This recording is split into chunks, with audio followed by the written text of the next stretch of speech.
Go ahead, arm. Okay, so look, framing his hip with your elbow here. So my hand should be relaxed, right? Now, this hand here, like a cross face usually doesn't do a lot of good for me, right? Like I definitely don't want to push him up like this, right? I could push away and shoulder walk that way, right?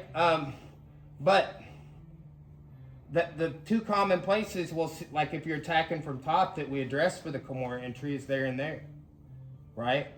If you're around the arm or here, sometimes we bridge to get the weight off.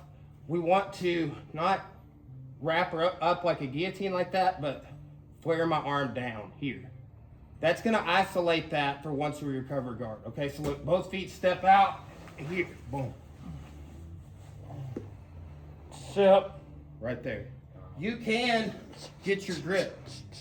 This foot needs to not be on his back, but over the top of his shoulder there, next to his ear. Step, right there.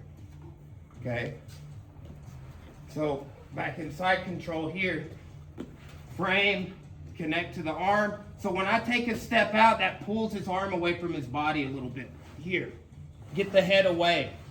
Put this foot on the hip, pull the elbow, push that up the thigh like a slide, right, like a ramp.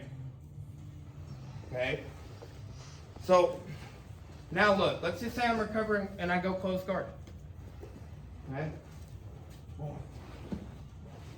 Right here, he's down. He doesn't like this. He goes to sit up. I'm hip bumping. He posts. Down. Okay. So we'll put that again off the guard recovery. So we're entering like we were entering the pass from the takedown.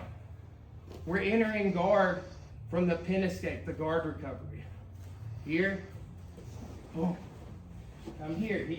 I've got him down. He postures up. I sit up sweep. There's right Kimura. Yeah. Make sense? Yes, sir. 110.